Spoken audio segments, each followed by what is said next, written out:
Olá, eu sou o Fábio Toledo e neste primeiro episódio do Assunto de Família vamos falar sobre o papel do pai.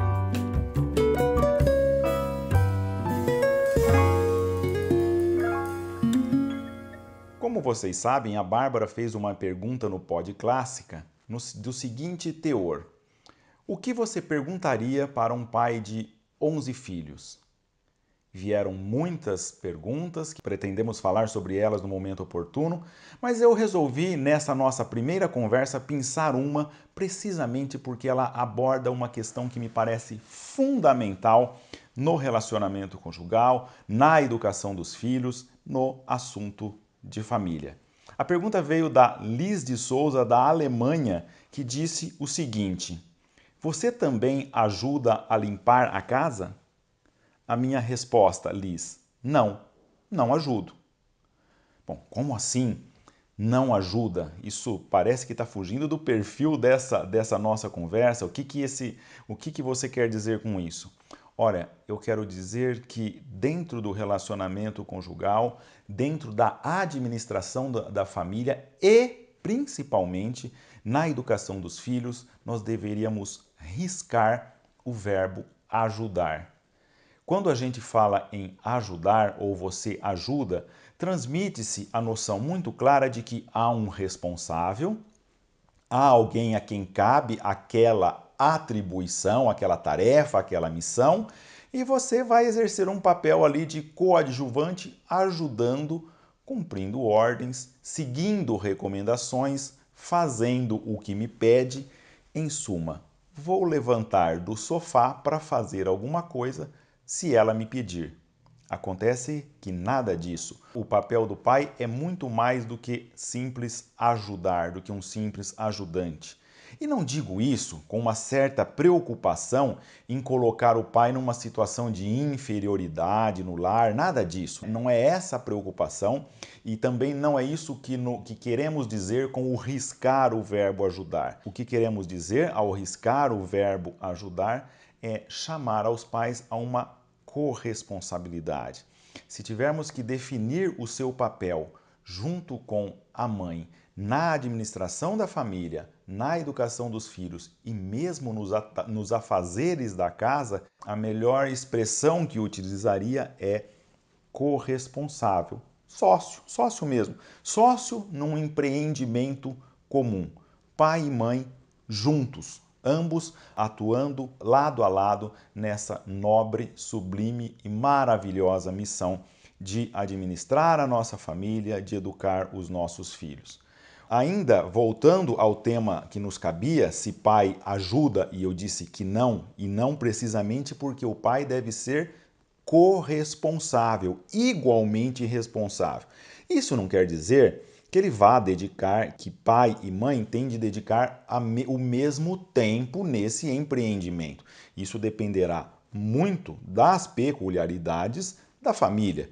Pode ser que numa situação em que ambos trabalhem fora e a divisão das tarefas no lar deve ter um compartilhamento mais justo que atenda a essa peculiaridade. Ou seja, se ambos trabalham fora, ambos igualmente dedicam-se aos afazeres domésticos do dia a dia. Se só um trabalha fora, é provável que a dedicação para as tarefas domésticas será reduzida de um em relação ao outro, mas nunca colocado na tranquila, na folgada posição de ajudante, como alguém que não encara aquilo como próprio. Pelo contrário, ainda que as atribuições sejam menores diante das peculiaridades, e não porque é um folgadão que chega do trabalho pensando que tem direito de se atirar numa poltrona e ficar ali esperando que todos o sirvam. Não deveria ser postura de pai. E como dizíamos, essa corresponsabilidade pode se desenvolver em três aspectos fundamentais. Vários outros, mas vamos nos centrar em três hoje. Primeiro, na gestão ou administração da família. Esses dois diretores-presidentes precisam dialogar bem e voltaremos a falar do papel da comunicação do casal, que é um aspecto fundamental.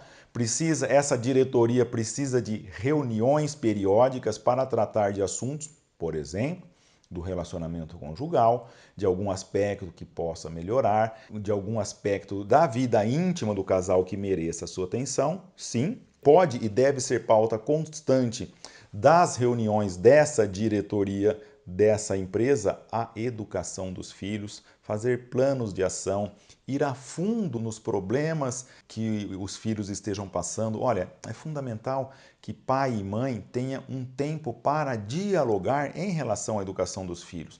Por exemplo, imagina que se chega um boletim escolar e aquilo talvez indicativo de um problema, como solucionar? Ou seja, a mãe descabelada tentando resolver e implorando um pouco de ajuda ao pai que não encara aquilo como problema dele e eventualmente se dispõe a dar uma bronca no filho ou dizer aquela frase que a gente vê que é muito engraçada, mas que no fundo não deveria ter graça, daquele filme Os Incríveis, em que a mãe descabelada no jantar tentando conter as crianças, dá um chacoalhão no pai para ver se ele fala alguma coisa e o Beto responde simplesmente: crianças, obedeçam a mamãe. Não, nada disso.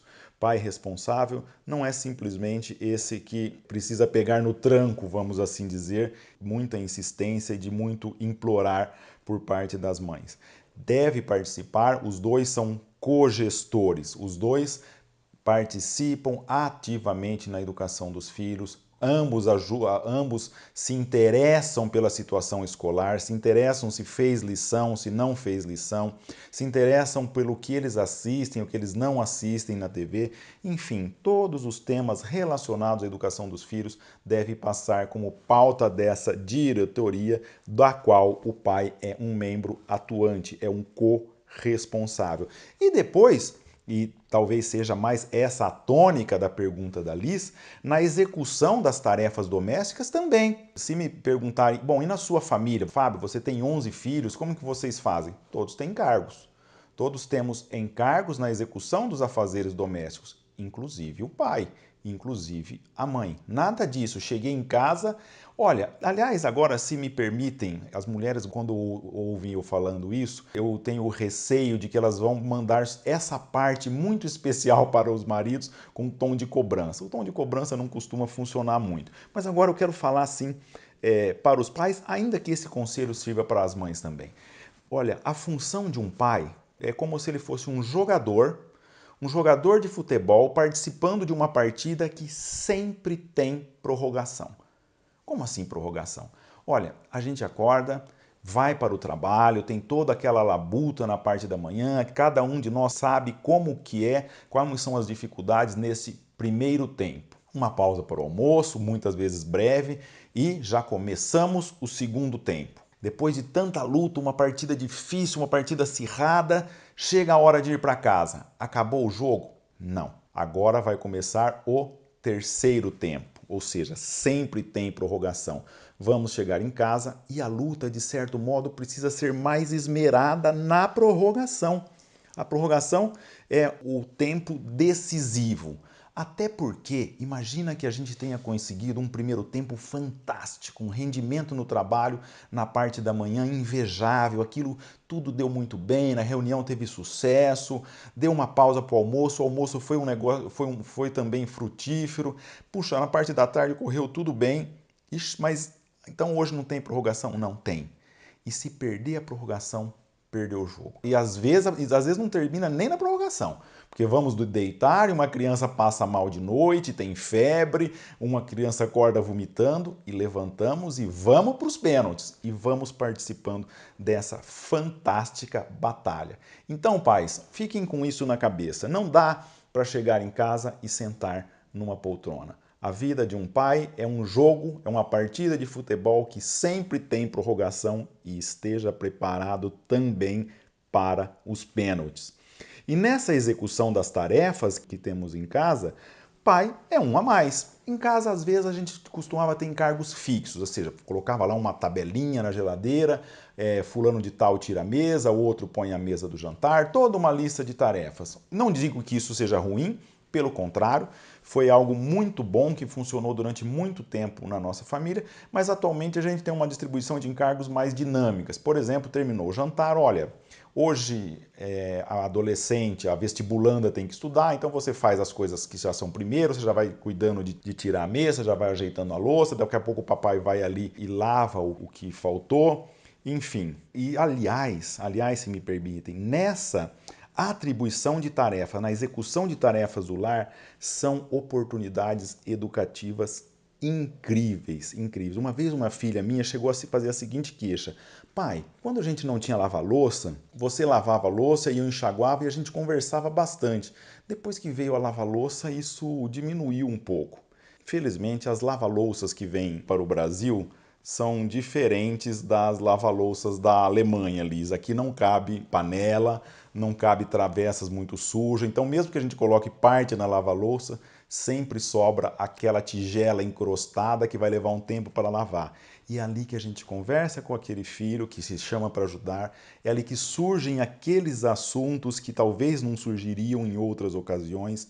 Enfim, o pai, na execução de tarefas do lar, como um a mais, é também alguém que está usufruindo de oportunidades educativas fantásticas.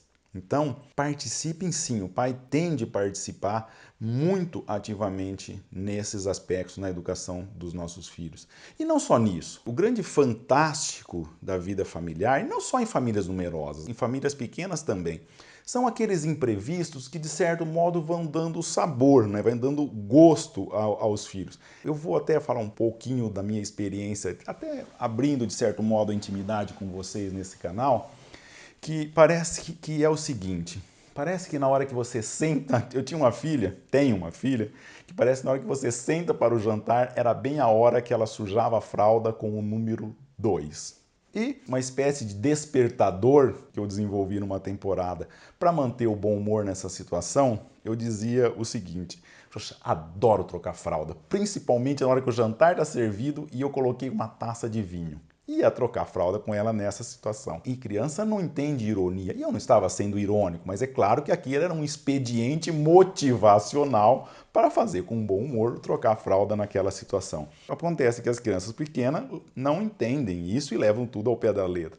Então, sempre que ela tinha uma fralda suja, ela vinha com aqueles olhinhos brilhantes. Papai, me troca! Como quem diz assim, eu sei que você adora trocar a fralda nessa hora. Esses acontecimentos pequenos dão sabor à nossa vida, são eles que vão dando todo um colorido na vivência familiar que só é possível se os pais se sentirem corresponsáveis, atuando diretamente em parceria com a mãe na educação dos nossos filhos. Outro dia, a gente tem o hábito de 1 ou 2 vezes por semana tomar um café da manhã numa padaria que fica próximo a um parque da nossa cidade, um local muito agradável. E tá lá, surgiu a ocasião de trocar a fralda do Álvaro. Quando eu estou em casa, quando eu estou com os filhos, normalmente esses pequenos cuidados, dar banho, trocar uma fralda, colocar para dormir, se eu estou em casa, eu adoro assumir esse papel, até porque eu acho que cuidado de uma criança pequena descansa, aquilo relaxa. Principalmente quem tem um trabalho intelectual,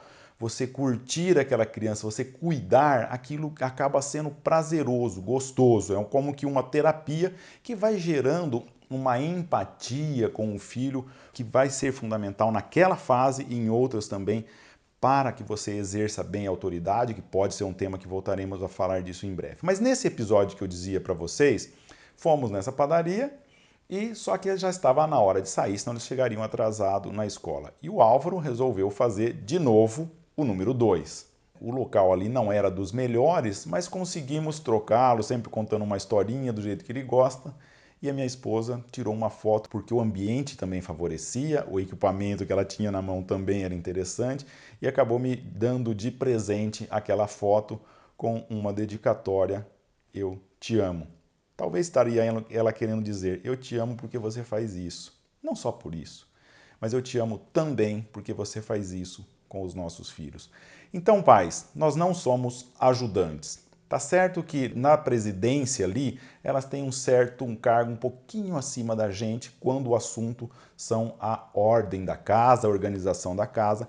Elas estão um pouquinho acima de nós, sim, mas nós não somos ajudantes. somos corresponsáveis. Um dia assumimos o compromisso com aquela mulher e esse compromisso não era de ajudá-la em algo, mas nos doarmos a ela num compromisso de amor que gera o matrimônio, que nada mais é que uma comunhão plena de vida. Essa comunhão plena de vida se desdobra em aspectos muito práticos do nosso dia a dia, em especial o cuidado dos filhos, o cuidado da casa e o carinho com as nossas esposas.